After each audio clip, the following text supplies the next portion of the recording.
She witnesses a murder scene and becomes the killer's target. While fleeing for her life, she accidentally strikes back. She hides the killer, now in a vegetative state, in her attic. 2 years later, the killer suddenly wakes up with amnesia. She seizes the chance and lies, claiming to be his wife. Unexpectedly, the killer believes her. He's like a newly hatched duckling, treating her as his only support. Who would have thought that the once dark and twisted killer would turn into a shy, clingy puppy? Yi-yeon was a plant doctor. Introverted by nature, she only liked dealing with plants. Late this night, she arrives at the mountain behind her house with a chainsaw to treat a group of sick trees, but she unexpectedly stumbles upon a murder scene. Under the moonlight, a tall, slender man is burying his prey alive. A twisted smile hangs on his face. No matter how much the victim begs, he only watches coldly. Then he kicks the person into a deep pit, picks up a shovel, and buries them. Yi-yeon is terrified by this scene. Trembling, she pulls out her phone to call the police, but accidentally steps on a dry branch, alerting the man. He turns around. His deep-set eyes gleam with danger, like he's found new prey. "You sure you're not going to run?" Yi-yeon immediately turns and runs frantically, calling the police while explaining the situation. Before she finishes speaking, a thin fishing line wraps around her neck. The man leans close to her ear, tightening the line, while thoughtfully handing her the chainsaw. "Don't forget this when you run." As the line around her neck tightens, Yi-yeon can barely breathe. At this critical moment, she unleashes incredible strength, grabbing the chainsaw and smashing it backward. The man's smile freezes. Clearly, he didn't expect his prey to fight back. Just then, the man who was being buried alive rushes up with a rock and strikes him down the slope. Seeing this, that man immediately flees. Yi-yeon stares blankly at the unconscious man below, not knowing what to do. The next second, she suddenly faints. When she opens her eyes again, she finds herself tied to a bench. A man stares at her expressionlessly. After talking, she learns this man is called Kwon Ki-sik. The man struck down the slope is Kwon Jae-woo. The two are brothers. Yi-yeon quickly explains she acted in self-defense when she hit Kwon Jae-woo with the chainsaw. "Besides, your brother nearly killed me. He was burying someone alive." Kwon Ki-suk's gaze remains eerily calm. "What's wrong with burying someone alive?" Yi-yeon freezes. Clearly, neither brother is normal. She quickly adds, "The fatal injury was caused by the man who was being buried," but Kwon Ki-suk interrupts her explanation. To him, details don't matter. What matters is that this woman must pay a price. Kwon Ki-suk looks down at her, his gaze cold and detached, as if looking at an ant he could crush at any moment. His tone is chillingly calm. "The price is you must make a deal with me. Take care of my brother. Until I find that man, tie Kwon Jae-woo's feet or hands, just don't let him leave Hwado. Otherwise, I'll make you the culprit who injured my brother." Yi-yeon has no choice. She's forced to sign a contract with Kwon Ki-suk. Soon, Kwon Ki-suk had built a second floor in her house, placing Kwon Jae-woo there, and occasionally arranging medical staff to care for him. 2 years quietly pass. Every night before bed, Yi-yeon goes to the second floor to check, then sits by the bedside and prays devoutly. "Please, please don't wake up," but her wish doesn't come true. This night, she comes to the second floor as usual. The bed is empty. Just as she stands there helplessly, a pair of arms pins her from the darkness. Yi-yeon is terrified. A man who's been in a vegetative state for 2 years. His muscles should have completely atrophied. Why is his strength still so terrifying? Yi-yeon begs Kwon Jae-woo to let her go, saying she can explain everything. "Did you lock me up?" His voice is ice cold. "Or did I lock you up?" Yi-yeon quickly explains. "Jae-woo, it's not what you think. You've been unconscious for 2 years. He spins her around abruptly. At that moment, Yi-yeon meets a pair of eyes that make her heart stop. Deep as smoke, cold as ice, like a beast eyeing its prey, yet hiding confusion. His face is still handsome, but carries more hostility than before his coma. "Kwon Jae-woo," he repeats it softly. "Is that my name?" Yi-yeon freezes. He slowly leans closer to her face. The needle in his hand presses gently against her neck. His voice is chilling. "Tell me, are you important to me? Are you someone important, or someone I'd kill without hesitation?" "Probably not important, because right now I really want to snap your neck." His gaze makes Yi-yeon remember the terror from that night on the mountain. She frantically explains, "We have a very close relationship. You're incredibly kind.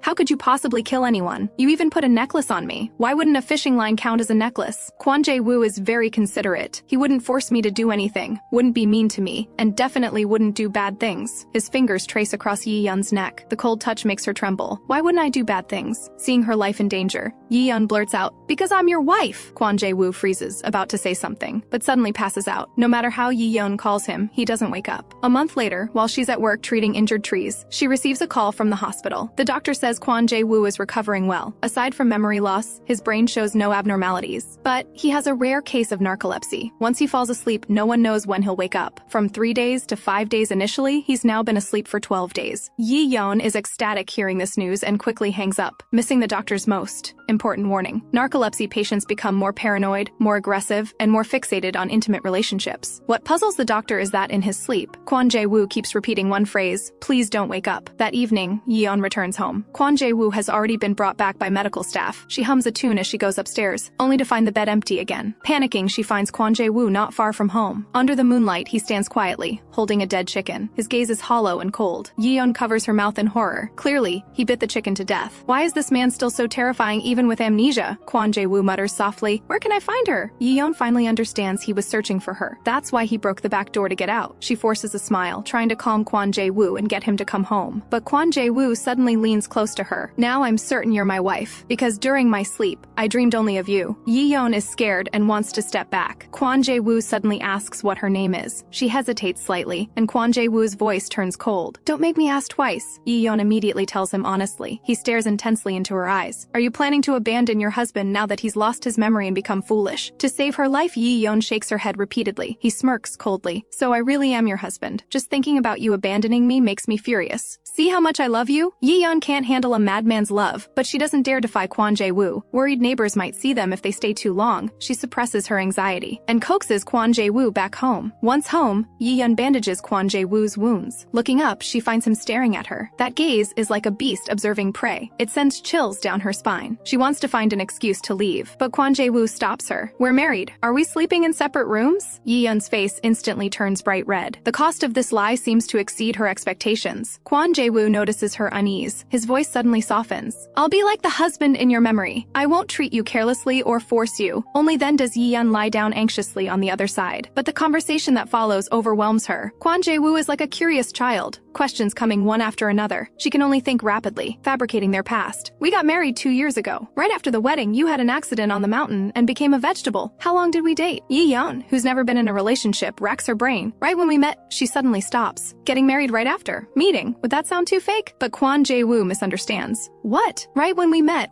did I trick you into going to a hotel?" Yeon is speechless and can only stay silent. Kwon Jae-woo asks more questions. Yeon has a flash of inspiration. "After marriage, you were like a monk with no desires. I really liked that about you." This time, it's Kwon Jae-woo's turn to be silent. He finally stops asking questions and quiets down. Yeon silently prays. Let this narcolepsy episode make him sleep for at least a week. The next day, Yeon is startled awake by a gentle good morning. She nearly falls out of bed in fright. She's devastated inside. Didn't he have narcolepsy? Why didn't it kick in? In the afternoon, the doctor comes to examine Kwon Jae-woo. He says to determine the specific sleep pattern. More observational data is needed. Learning from Kwon Jae-woo that the two didn't sleep in separate rooms last night, the doctor resists his urge to gossip and suggests Yeon continue this arrangement. Perhaps this is why Kwon Jae-woo didn't fall into deep sleep. Yeon comes downstairs looking exhausted. Chu-ja from the plant hospital has a good relationship with her. She often comes over to hang out. Now Yeon must think of a suitable reason to explain Kwon Jae-woo's existence. But no matter how many excuses she makes up, none seem convincing. Chu-ja is an expert on relationships. She can't be fooled. Most importantly, carrying this burden alone is too exhausting. Yeon decides to confess everything to Chu-ja. Her assistant is shocked after hearing this, unable to understand why she'd pretend to be the wife of someone who nearly killed her. She keeps urging her to come clean and return to being single. "I have so many quality guys I can introduce you to." The next second, she instantly contradicts herself. Kwon Jae-woo walks downstairs. This man's appearance is like he stepped out of a painting, devastatingly handsome. Chu-ja immediately changes her tune, shouting, "My son-in-law is here!" The three sit on the sofa. Learning that Chu-ja is also a tree doctor, Kwon Jae-woo asks about his own profession. Yeon casually says, "You used to plant flowers at the tree hospital, though you planted them in the mountains."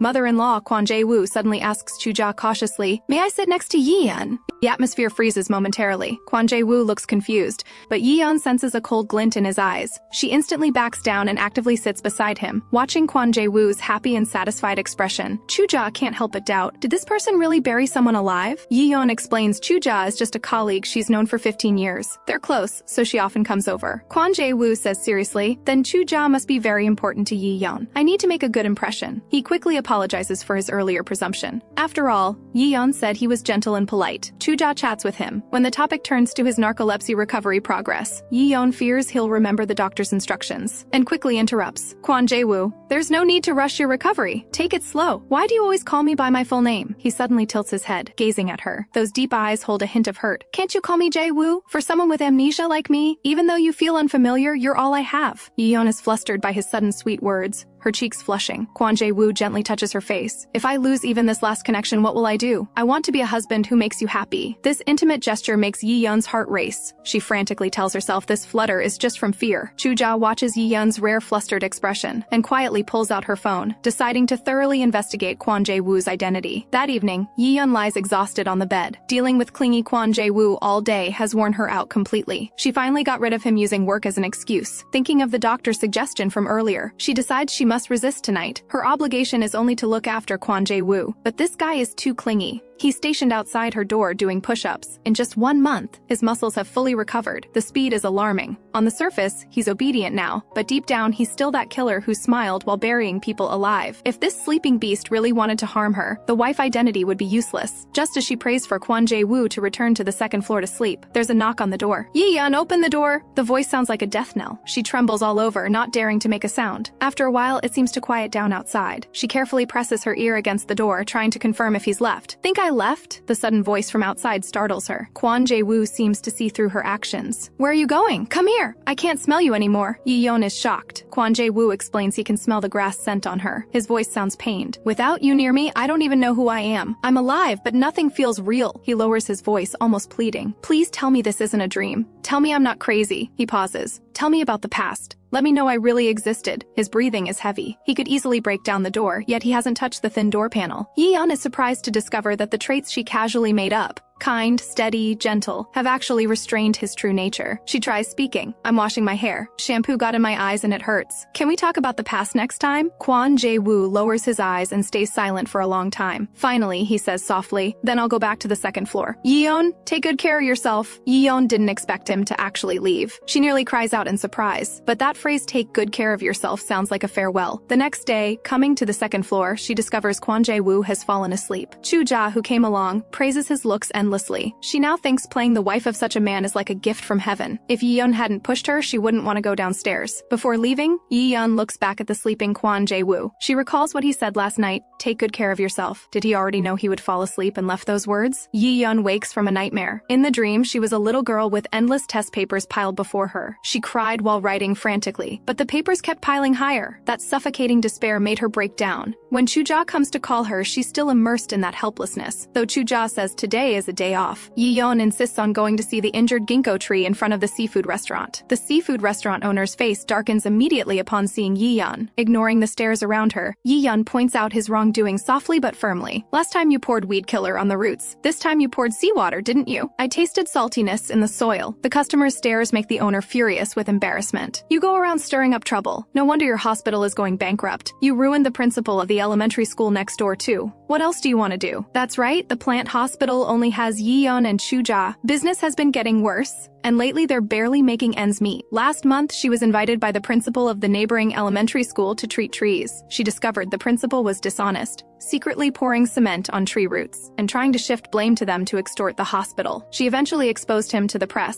and the principal was dismissed. This incident caused quite a stir. Yi-yeon clenches her fists, but her voice is unusually calm. "Then who will protect this tree? It's also a life. Humans experience birth, aging, sickness, and death, but trees are different. As long as they're rooted, they can survive through this struggling tree." Yi-yeon seems to see that little girl no one cared about. Both just wanted to live. Her voice nearly chokes up. "Boss, why must you kill it?" Back home, Yi-yeon sits on the sofa in a daze. This week has been peaceful and uneventful, just as she wished. Jae-woo has been asleep the whole time, but after so much turmoil, this peace makes her feel empty. Just then, crying sounds come from the second floor. She follows the sound upstairs. She sees the usually cold Jae-woo crying in his sleep. She initially thinks this is his karma, but hears him crying and murmuring, "Save me, help me hide." Yi-yeon freezes. Right now, he doesn't look like a killer at all. He's more like a fawn being chased by hunters. She gently wipes away his tears. Her voice softens unconsciously. "You should wipe your own tears."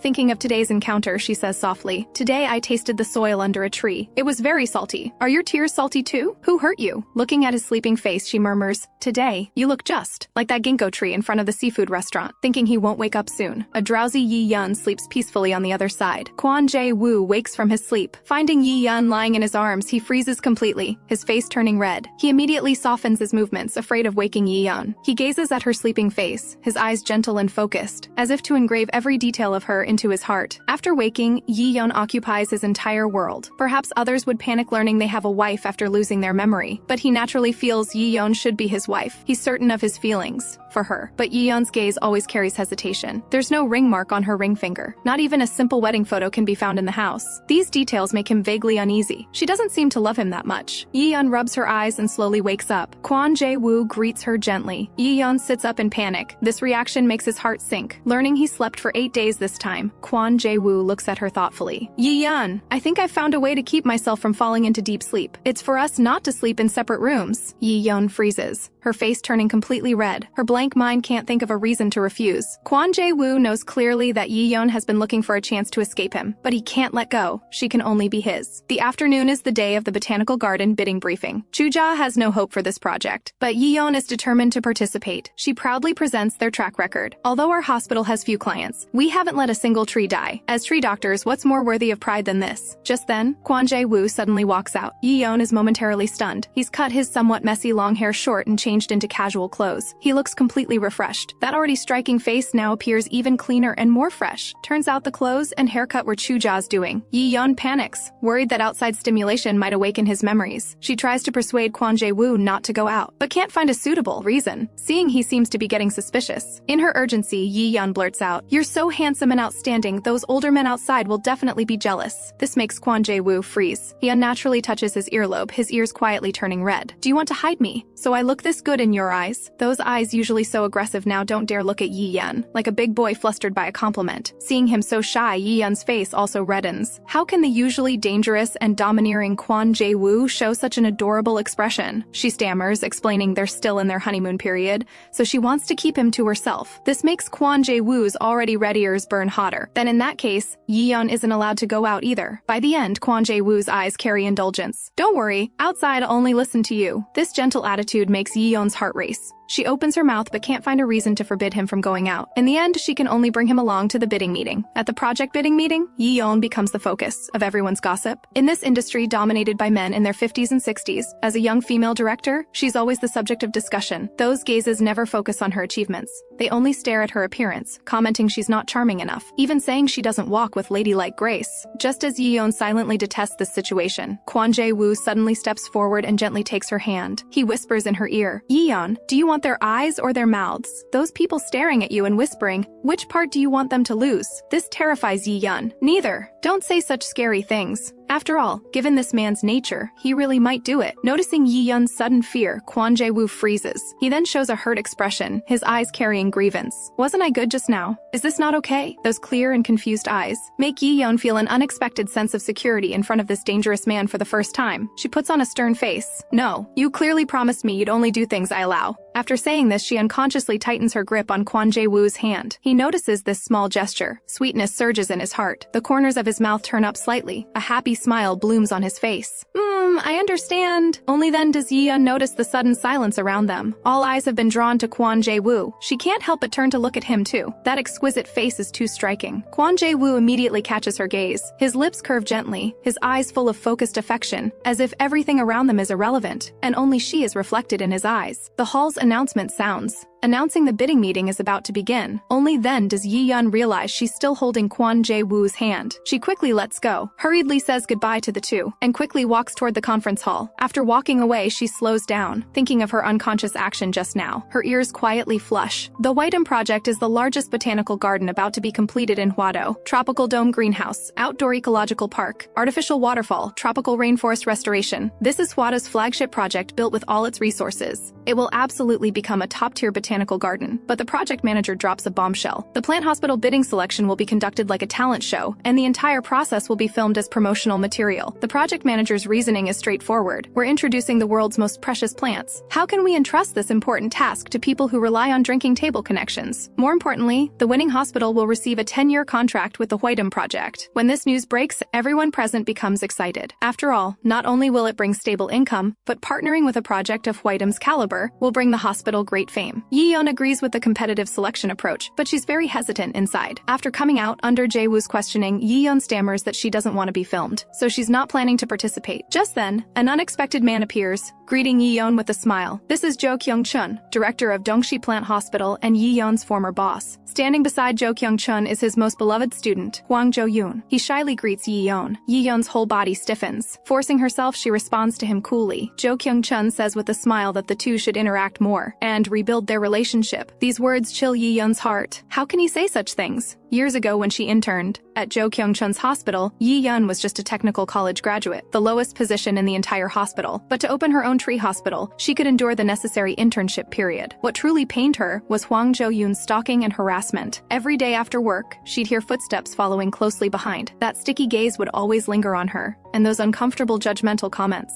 When she finally couldn't bear it anymore and gathered courage to report it to the hospital, Jo Kyung-chun fired not Hwang Jo-yoon but her. Jo Kyung-chun says cheerfully, All right, if you young people have anything unsaid, talk it out. We old folks will step aside. He then actually invites Chuja to catch up. Before leaving, Chuja winks at Yi-yeon. I'll go gather some information. Hwang Jo-yoon is dissatisfied with Yi-yeon ignoring him. He slowly extends his hand toward her. Just then, Jae-woo pulls Yi-yeon into his embrace. The movement is natural, as if habitual. His tightening arm is both protective and a silent declaration. He leans to her ear, his voice aggrieved. Yi-yeon, I'm uneasy. Who is that person? Do I know him? Yi-yeon thinks Jae-woo is uneasy about not recognizing someone due to amnesia, and quickly explains this is a senior from her former internship hospital. Hwang Jo-yoon is displeased by their intimacy and asks Yi-yeon to introduce who this is. Jae-woo looks up, his gaze sharp as it sweeps over Hwang Jo-yoon, but his tone remains gentle. Yi-yeon, tell him who I am. Two completely different gazes fall on Yi-yeon, one questioning, one possessive. Yi-yeon's mind races. Finally, she blurts out, he's the man I live with. Unexpectedly, Hwang Jo-yoon immediately seizes on the key point, widening his eyes and demanding to know if Yi-yeon is married. Yi-yeon feels guilty and doesn't want to nod in acknowledgement. After all, this is all fake. Jae-woo glances coolly at Hwang Jo-yoon, leans close to Yi-yeon, and reminds her she should nod. Yi-yeon stands there in silence. This reaction makes his heart sink. Seeing this, he speaks directly. I'm her husband. Hwang Jo-yoon is shocked, his excited voice changing pitch. Impossible! How could Yi-yeon date anyone? You've always hated dealing with people, only spending time with trees. Who else could accept you like this besides me? Yi-yeon's expression gradually darkens. Hwang Jo-yoon really hasn't changed at all. He still arbitrarily defines her. Whenever she shows anything inconsistent with his expectations, he rants passionately. This is exactly what she despises most about him. Yi-yeon coldly interrupts. That was all long ago. I'm married now, opened a plant hospital, and doing very well. Do you still think I'm a pushover? Hwang Jo-yoon, furious with embarrassment, demands Yi-yeon show him the marriage certificate, or he won't believe it. Yi-yeon is about to get angry, but Jae-woo speaks first. A suffocating, oppressive aura emanates from him. He slowly raises his eyes, staring directly at Hwang Jo-yoon, hostility nearly overflowing from his gaze. Stop calling another man's wife by her name before I lay hands on you. These words, combined with his sharp aura, successfully silence Hwang Jo-yoon. Yi-yeon is only stunned for a few seconds when Jae-woo suddenly extends his hand toward Hwang Jo-yoon. That long, powerful hand seems to carry invisible killing, intent, and pressure. Yi-yeon quickly presses down Jae-woo's hand and pulls him away from the scene. Outside the venue, Yi-yeon can't help but ask why he said such things. This is the first time she's seen his true nature revealed after amnesia. She secretly resolves never to let him interact with others again. Jae-woo apologizes guiltily, hearing that person keep calling your name. I suddenly felt irritated and couldn't help wanting to hurt him, but I held back. Yi-yeon mentally complains frantically. You didn't hold back at all. It seems he really can't be let out. However, Jae-woo's next words make her freeze. To me, it seemed like Yi-yeon was holding back tears. She can't respond for a long time. At this moment, she suddenly understands. What stimulates Jae-woo most isn't outsiders, but herself. He's normally well-behaved, but crosses boundaries for her. Probably because he keenly senses her displeasure. In other words, her emotions affect him. Showing anxiety in front of him is like giving him a signal to go wild. To control a beast, the one holding the leash needs enough courage. Back home, Yi-yeon tells Chuja of her decision to participate in the botanical garden project competition because director Jo and Hwang Jo-yoon's behavior really irritates her. Jae-woo thoughtfully brings tea for both of them. Yi-yeon seems to have gotten used to his care and casually says thanks. She continues chatting with Chuja. After seeing Chuja off, Jae-woo stops Yi-yeon, who's about to leave. He says guiltily, I didn't seem to help at all today. Yi-yeon casually tells him not to worry about it. Different fields, you couldn't help anyway. Unexpectedly, this makes Jae-woo's expression even more dejected. Just as she's about to say something, Jae-woo suddenly thinks of something and asks if she can promise him one thing. Yi-yeon is somewhat wary, her eyes evasive, unwilling to agree easily. Jae-woo quickly adds, from now on, only look at beautiful things, okay? This shouldn't be hard. This is obviously hinting she should only look at him from now on. Yi-yeon pauses,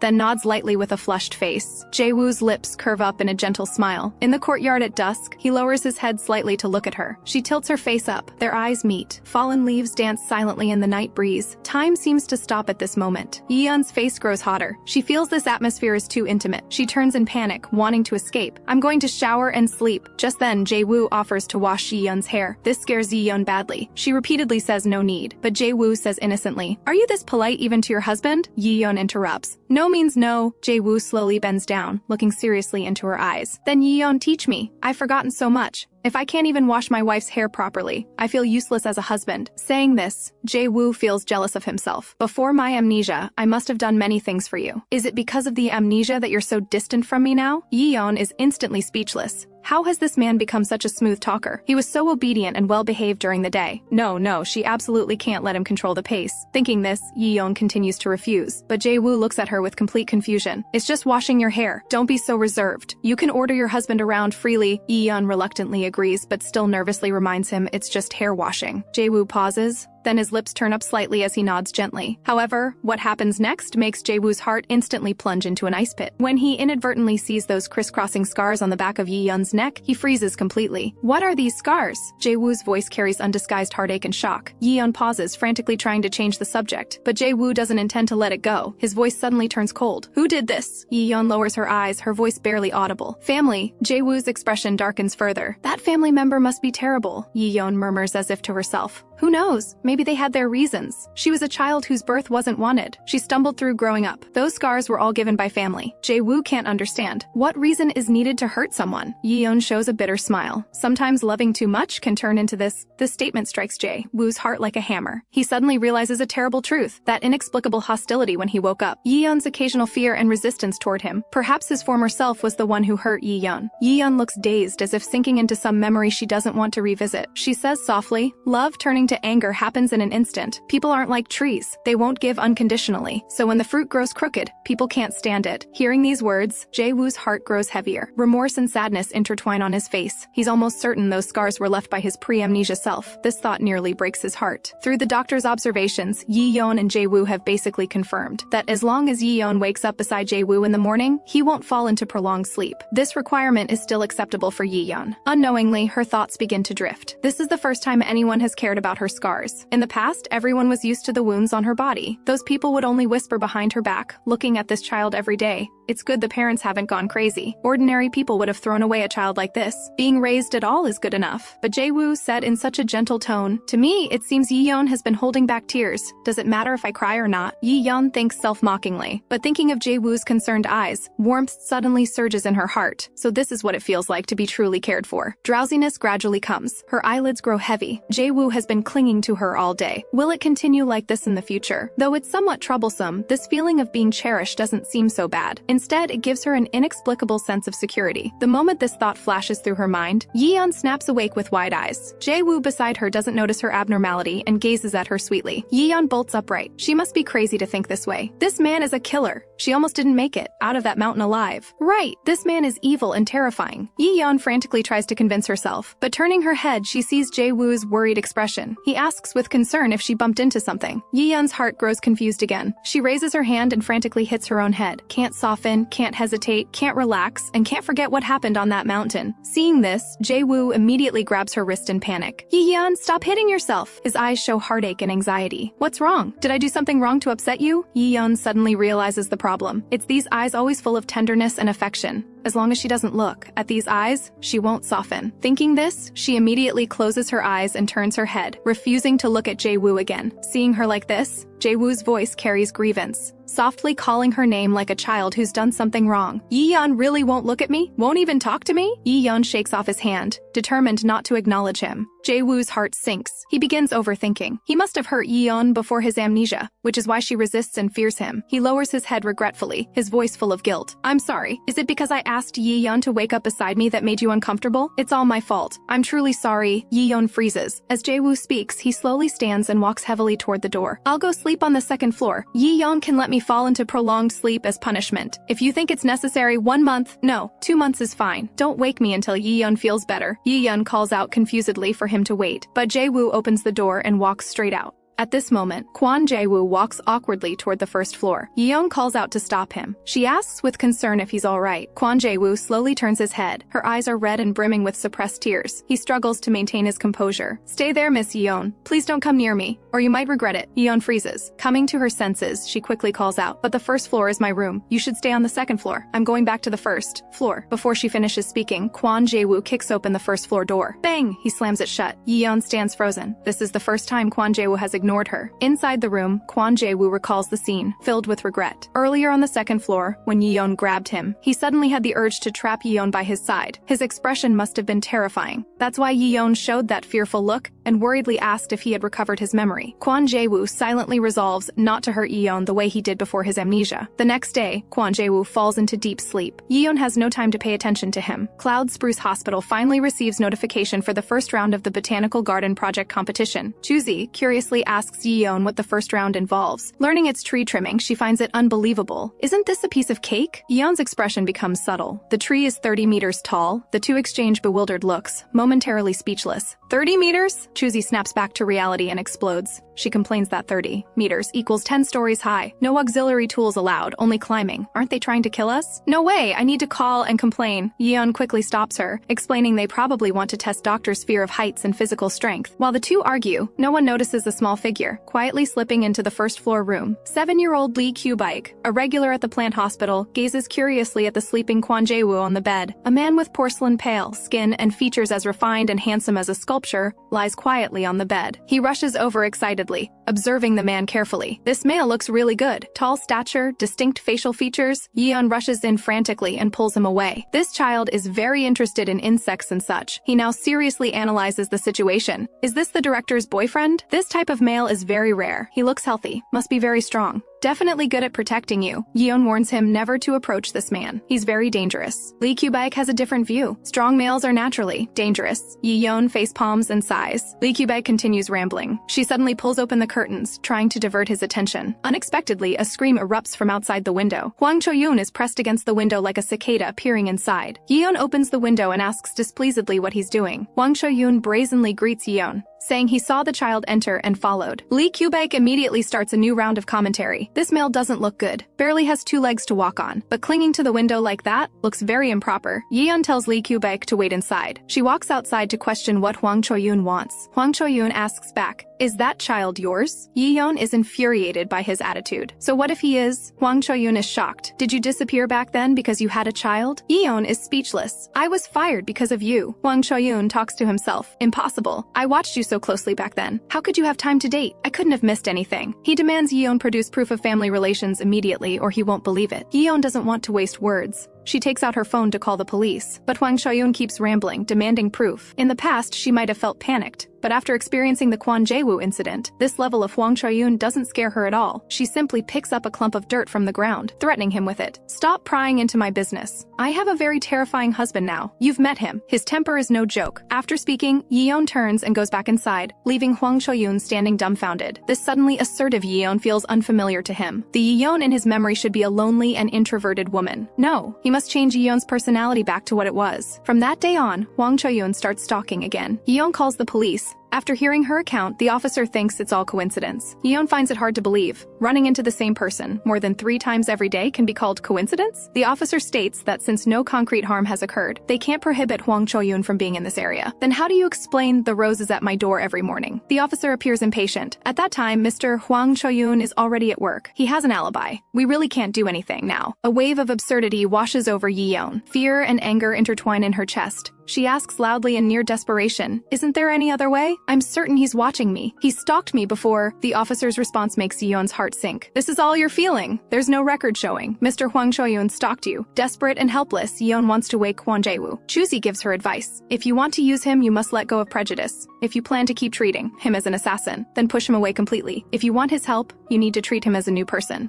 That guy is now an empty bowl. He's no longer the person you saw back then. To you or himself, he's a complete stranger. If you can't do this, I suggest you don't wake him. Yeon returns to her office conflicted, planning to sort out her thoughts while working. An assassin is an assassin. All along, she constantly reminds herself of this fact, to push Kwon Jae-woo away. Doing so at least reduces some of the guilt of deceiving an innocent person. Yet when she needs him, she wants to conveniently use him. Even she is surprised by her own shallowness. But she vaguely believes that when Kwon Jae-woo wakes, he will definitely put an end to this situation. Thinking this, Yeon freezes. She actually subconsciously wants to trust an assassin. No, she doesn't trust that assassin, but the amnesiac Kwon Jae-woo who pours all his gentleness on her and has eyes only for her. Unknowingly, Yeon works until late at night, her thoughts mostly sorted out. Her gaze inadvertently sweeps past the window. Her entire body feels like it's plunged into an ice cave. Hwang Cho-yoon stands outside the window staring at her. Yeon retreats in terror. Hwang Cho-yoon becomes more energized. Yeon, where's your husband? I don't see him. In the early morning hours, Kwon Jae-woo jolts awake from a nightmare. Tear stains remain at the corners of his eyes. He gasps heavily for air. Turning his head, he discovers Yeon lying beside him. Yeon slowly opens her eyes. She sees Kwon Jae-woo staring at her with a sweet expression. Miss Yeon, have you been well? His voice is so gentle. Yeon looks directly at him. Kwon Jae-woo smiles even sweeter. Have I been released? You can continue punishing me. Yeon can't understand what there is to be happy about seeing her. Kwon Jae-woo looks at Yeon with heartache. Miss Yeon, have you been well lately? You seem thinner. Yeon feels her throat tighten, her heart seemingly gripped by an invisible hand. Kwon Jae-woo slept for 8 full days. During these 8 days, he was tormented by nightmares to tears every day. She doesn't understand what dream could cause him such pain, yet she never woke him, letting him struggle in his dreams. Recalling this, Yeon's eyes begin to redden, a thin layer of mist forming. Seeing her holding back tears, Kwon Jae-woo's heart clenches. What's wrong? What happened? Yeon tries to wipe away her tears, but in vain. The more she wipes, the more they flow. She incoherently says she's been stalked, her voice choked and broken. Kwon Jae-woo reaches out, gently covering her cold fingertips. His palm is warm as spring, slowly melting the ice in her heart. Miss Yeon, it's okay. Calm down first. He carefully tucks her stray hair behind her ear. His movements are as if holding the world's most precious treasure. Can you slowly tell me what happened? Under his gentle comfort, the panic in Yeon's heart gradually dissipates. She tells him everything about Hwang Cho-yoon. Kwon Jae-woo listens attentively, his gaze full of heartache. Miss Yeon, it must have been hard for you alone. So you woke me because you thought I could help? Yeon immediately panics, eager to explain she didn't intend to use him. Before she speaks, Kwon Jae-woo pulls her into his embrace, firm yet gentle. You did the right thing. Yeon's heart trembles. The officer's cold words surface in her mind. This is all you're feeling. Kwon Jae-woo's voice gently sounds by her ear. You've suffered during this time. Everything's okay now. The officer's words surface again. We really can't do anything now. Kwon Jae-woo continues to respond gently. From now on, leave everything to your husband. Miss Yeon, rest well. His voice carries reassuring strength. Tears immediately well up in Yeon's eyes again. She doesn't see that behind her. Kwon Jae-woo's gaze suddenly turns ice cold, like a deep winter pond, with chilling murderous intent surging beneath the calm surface. Kwon Jae-woo comforts Yeon, saying he'll go catch Hwang Cho-yoon right now. Then Yeon says, I already caught him. The two come to the backyard. Hwang Cho-yoon lies there, gagged with tape, whimpering angrily. Kwon Jae-woo can't help praising how securely Yeon tied him. How did you catch him? Yeon feels a bit shy from the praise. With a pepper spray gun. I heard it's very effective on this kind of pest, so I prepared in advance. Then I just gave him a little tap with a shovel. Hearing this, Hwang Cho-yoon struggles frantically, thinking to himself it was definitely not a little tap. Kwon Jae-woo continues to praise gently. Miss Yeon, you're amazing. Yeon feels shy and flustered. Not really. I just saw him break into the house, and all my pent-up emotions exploded. Kwon Jae-woo continues with sweet admiration. Even in that situation, you tied the ropes so carefully. Miss Yeon, you're so skilled. The ignored Hwang Cho-yoon is baffled by the situation, feeling both of them are abnormal so leisurely after tying someone up. Kwon Jae-woo considerately tells Yeon to rest first. Leave the rest to me. Yeon suddenly remembers something and quickly adds, I just thought Hwang Cho-yoon never believed in our marriage, so I wanted him to meet my husband. I just hope he won't appear in front of me again. So absolutely don't kill him, understand? Kwon Jae-woo nods matter-of-factly. Miss Yeon, really? I definitely wouldn't kill him. Seeing his reaction, Yeon breathes a sigh of relief. Chuzi was right. Kwon Jae-woo now is truly an empty bowl. Kwon Jae-woo's next words bring her back to reality. This isn't a good place for killing, is it? After all, here it's a bit. She definitely can't let her guard down with this man. Yeon reminds Kwon Jae-woo again. Absolutely no killing. This is a promise. Kwon Jae-woo is amused by her reaction. Of course, I'll just persuade him properly. Don't worry. Miss Yeon, go rest. Yeon returns to the house uneasily. Hwang Cho-yoon calls out Yeon's name in terror, wanting to beg her not to leave him alone with this man, but can only make muffled sounds. Hwang Cho-yoon looks at Kwon Jae-woo, trembling all over. This person looks like he'd bury him alive at any moment. Those lazy eyes eyes with emotional detachment instinctively make him feel this man is very dangerous. Kwon Jae-woo coldly grabs Hwang Cho-yoon's chin and asks where he lives. Oh, you can't speak now. I forgot. Kwon Jae-woo stops asking and drags him toward the door. Then let me guess where your home is. Hwang Cho-yoon is shocked. Kwon Jae-woo's steps are firm, heading without hesitation toward the house he secretly purchased. He clearly never told anyone about this. How could this man possibly know? Kwon Jae-woo's lips curl into a faint smile. You ask how I know your hiding place? The first time I went out, I saw that house across the way and thought, from this house you can perfectly see Miss Yeon's room. If it were me, I'd buy that house. His gaze is cold and contemptuous, as if examining an insignificant ant. Your methods are too crude. If you're going to do it, you should do it without the other person noticing. Hwang Cho-yoon's face turns pale, his eyes full of fear. Kwon Jae-woo drags Hwang Cho-yoon along effortlessly. He pushes open the door to that house. Hwang Cho-yoon struggles desperately. No, crossing this threshold will definitely mean death. Who can save him? Just then, a man wearing a baseball cap passes by. An angel. This is definitely an angel. Hwang Cho-yoon grasps at this lifeline like a drowning man, whimpering desperately through his tears. The man stops, seemingly quickly confirming Hwang Cho-yoon's bound hands and feet. Success! Joy flickers in Hwang Cho-yoon's eyes as he mentally urges him to hurry over. However, the man indifferently opens the door next door and goes home. Hwang Cho-yoon freezes, his face full of disbelieving despair. Kwon Jae-woo slowly drags him inside. Creak. The door closes. After entering his house next door, the man glances at the roses on the ground. He walks further inside. The walls are covered with photos of Yeon and Kwon Jae-woo. The man removes his cap and sighs. It's been 2 years since I saw the young master this close. The next second, the man's eyes well with tears, his face full of heartache. The young master is actually handling this kind of trivial matter himself. He truly has lost his memory. But we can't dirty the young master's hands. Those hands are worth quite a lot. Although our young master, even with his brain addled, wouldn't have any problems dealing with this pest. It's still better to keep things as clean as possible. Thinking this, the man immediately dials Kwon Jae-wook's number. Yes, director. This is Bum Hee. While on the phone, he lifts the Venetian blinds. From here, Yeon's home can be fully observed. Yeon rarely gets a good night's sleep. Getting up and coming to the living room, she sees Kwon Jae-woo standing at the work table trimming flowers.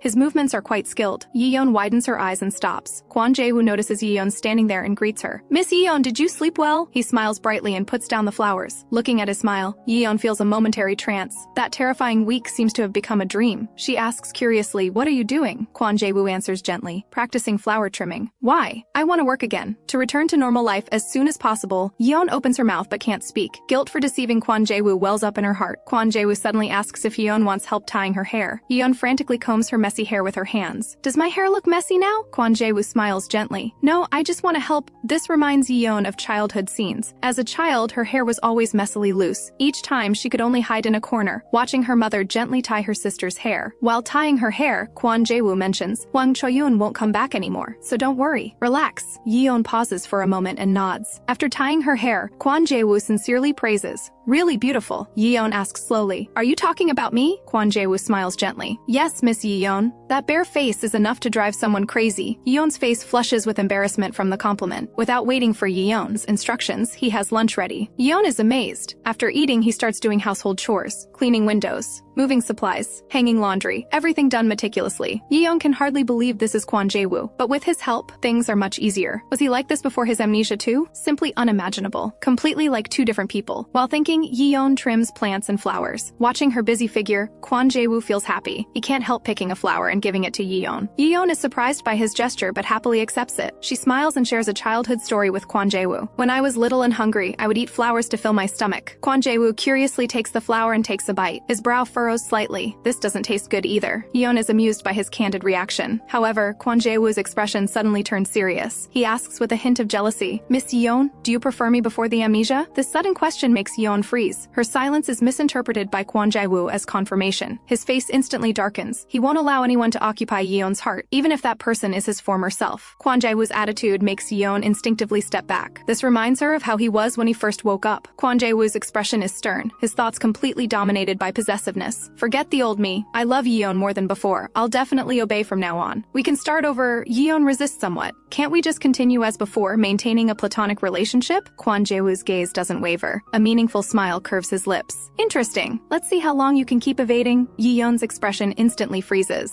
Kwon Jae-woo continues. From now on, Miss Yeon can try to love me a bit more. If we truly married for love. Under his probing gaze, Yeon struggles to suppress her inner panic. That evening, Yeon is filled with regret. To help Kwon Jae-woo avoid falling into deep sleep, She impulsively promised to wake up beside him from now on. Kwon Jae-woo is quietly reading beside her. His gaze focuses intently on the pages, making Yeon feel both reassured and conflicted. The person who just confessed to her during the day is now so calm, as if he doesn't care at all about what he said. Is this normal? Kwon Jae-woo suddenly catches Yeon's gaze. This startles Yeon. He asks her confusedly if he's disturbing her rest. Yeon quickly explains she slept too much during the day and now has some insomnia. Kwon Jae-woo puts down his book and smiles faintly, asking Yeon to tell him about the past. Alarm bells immediately ring in Yeon's mind, but she struggles to maintain composure on the surface. What do you want to hear? Kwon Jae-woo seems a bit shy. Like our first meeting, Yeon can only stammer and modify the truth. In the mountains. We met in the mountains. I accidentally dropped something while walking in the mountains. Thankfully, you chased after me and returned it. After hearing this, Kwon Jae-woo doesn't become suspicious. Instead, his eyes light up. Very classic? Yeon nods with a forced smile. Yes, a very traditional meeting, Kwon Jae-woo asks shyly in a soft voice. Did Yeon drop a handkerchief? Yeon's mouth twitches. She can't help thinking, it was your favorite chainsaw, but her expression reveals nothing. Just a small comb. Kwon Jae-woo nods. This is our beginning? Yeon's heart tightens, thinking he's become suspicious. She asks with feigned composure what's wrong. Kwon Jae-woo reveals a sweet smile. He gazes at Yeon affectionately. Nothing. I just think it was wonderful to go to the mountains that day. Yeon thinks expressionlessly to herself, but I've regretted going to that mountain thousands of times. Kwon Jae-woo seems immersed in his own constructed sweet memories, and even praises his pre-amnesia self. That guy did something good too. Worried Kwon Jae-woo will ask more questions, Yeon deliberately yawns to end the conversation. But in the dead of night, she's awakened by low sobbing. Turning on the light, she sees Kwon Jae-woo crying again. She can't help sighing. Already couldn't sleep, now even less so. He was so aggressive during the day. Why does he start crying once he falls asleep? What is there to be sad about? Although Yeon keeps complaining inwardly, her movements wiping Kwon Jae-woo's tears are careful and gentle. She suddenly remembers hearing somewhere that classical music helps with deep sleep. Yeon tiptoes to the corner of the office. She successfully finds a small box covered in dust. Inside the box is a CD case. Yeon takes out her phone and searches for the music name on the CD, finding the corresponding track. In his dream, a cello melody, deep and warm, surrounds Kwon Jae-woo's ears. A woman's voice sounds by his ear, like a spring breeze across a lake. Yes, the voice is soft and encouraging. Just like that. Very well done. Who is speaking? Kwon Jae-woo thinks confusedly in his dream. How can this voice be so pleasant? The most beautiful voice he's ever heard. Finally, he sees the woman's appearance clearly. She has eyes similar to Kwon Jae-woo's, a gentle smile on her lips. At this rate, you'll soon catch up to me. Kwon Jae-woo's furrowed brow gradually relaxes. His breathing becomes steady. Yeon, holding her phone playing music, watches the sleeping Kwon Jae-woo in surprise. He actually stopped crying. She only tried with nothing to lose. Not expecting it to actually work. Until yesterday, she only hoped Kwon Jae-woo would stay asleep, never hoping he would sleep well. She can't understand her current behavior and doesn't dare think deeply about what it means. She gazes at the sleeping Kwon Jae-woo. A soft smile unconsciously appears at the corner of her mouth. She says softly, "Good night." This day, Yeon comes to participate in the botanical garden evaluation competition. The evaluation requires climbing a 30-meter tall tree to trim it without the aid of a lift. Yeon's competitor is Green Tree Hospital. Although their scale isn't very large, the director's years of experience absolutely cannot be underestimated. Yeon silently encourages herself, absolutely cannot lose. The general preparations are now complete. Just need to tie the rope and it's done. But just then, Kwon Jae-woo snatches the rope with a dissatisfied expression. Yeon tells him to return the rope. Kwon Jae-woo shakes his head resolutely. This is too dangerous. Yeon explains she doesn't have a fear of heights and has made full preparations. Kwon Jae-woo refuses to let Yeon take the risk no matter what. Just as Yeon is about to get angry, the host announces Green Tree Hospital will begin their evaluation. Yeon points at the neighboring director and says to Kwon Jae-woo, "Look over there! Even a director in his 60s can climb trees. This is routine for tree doctors. You're worried because you don't understand. This tree is just a bit taller than usual. As tree doctors, everyone can handle this level." Before she finishes speaking, the neighboring director comes down dejectedly. He admits defeat. "I can't do it." He advises Yeon to think carefully too. The branches curve severely, and with the moss being so slippery, it's impossible to climb higher. Chuzi also worriedly advises Yeon to withdraw. But Yeon's expression is resolute. She's unwilling to be eliminated. Most importantly, she can see that tree has serious branch problems. She wants to help treat it as soon as possible. Saying this, she steps forward to reclaim the rope. "Give me the rope back quickly." Kwon Jae-woo quickly raises the rope high above his head. "Come home with me and I'll give it back." Yeon is speechless. "Are you joking?" Kwon Jae-woo is both worried and aggrieved. "I wish I were joking. Why are you so unconcerned?" Yeon explains she's very timid, but her sense of responsibility is more important than being timid. Kwon Jae-woo still stubbornly shakes his head. Anger ignites in Yeon's eyes. Mr. Kwon Jae-woo, are you talking back to me now? Kwon Jae-woo freezes, a flash of hurt crossing his face. As soon as the words are out, Yeon regrets them, realizing they were too hurtful. Unknowingly, she's become accustomed to Kwon Jae-woo obeying her every word. Yeon doesn't dare look up at Kwon Jae-woo's expression. Her gaze falls to the ground, her heart full of guilt. Kwon Jae-woo breaks the silence first. Miss Yeon. He reaches out to secure the safety rope for Yeon, his movements careful and focused. No, how could I do that? Miss Yeon, you haven't thought about how it feels to wait below for your husband. I'm not trying to hinder you. I want to protect you. I'm not joking. I'm hoping you'll comfort me because I'm very worried. Hearing this, Yeon's heart feels like a small stone has been cast into a calm lake. Just then, the host urges Yeon to begin the evaluation. Yeon takes the chainsaw and prepares to climb the tree. Choozy worriedly tells her to be careful. Yeon smiles and reassures her she'll definitely be fine. She looks at the chainsaw, struggling to dispel her inner wavering. This chainsaw once struck down Kwon Jae-woo. Only Kwon Jae-woo needs to be immersed in the absurd scenario she fabricated. She absolutely cannot fall into it herself. Yeon takes a deep breath. She grabs the rope and begins climbing upward. Her movements are skilled and powerful, each step steady and precise. Watching her climb higher and higher, the Green Tree Hospital director below is full of admiration. Director Yeon might really succeed, but Yeon climbing high up gradually begins to struggle. Living 32 years, she discovers for the first time that she's afraid of heights, simply because she's never climbed to this height before. Once she realizes this, her body becomes uncontrollable, beginning to tremble slightly. Yeon grits her teeth, struggling to steady herself and continue upward. She repeatedly tells herself, already made it this far, must treat this tree. Yeon finally reaches the target position. She carefully steps on a seemingly sturdy, thick branch. Nervous, she doesn't notice the moss on the branch. Before she can adjust her center of gravity, her foot suddenly slips. She loses balance completely, her body falling downward out of control. In the critical moment, Kwon Jae-woo rushes forward in a swift stride and catches her steadily. Yeon is stunned, not yet recovered from the danger. Kwon Jae-woo asks with concern if she's hurt, but Yeon angrily interrupts. Are you crazy? How could you think to climb up barehanded? I have a rope. Even if I fell, I'd be fine. How can you disregard your own safety? Her words are full of concern for him. Kwon Jae-woo can't help smiling. I'm fine. Miss Yeon, you decide. Go down now or continue to the end. Yeon says she'll continue to the end. Absolutely won't give up halfway. Kwon Jae-woo suggests carrying Yeon on his back. Yeon certainly refuses. After all, he doesn't even have a safety rope. She urges Kwon Jae-woo to go down quickly. Kwon Jae-woo stubbornly shakes his head. It's okay. Even if I fall, Miss Yeon will still be alive. Yeon interrupts him with a serious expression. If you're seriously injured, my life is over too. Besides, I'm a tree doctor. Of course my tree handling skills are better than yours as an amateur. Stop being stubborn. Who knew Kwon Jae-woo not only doesn't listen,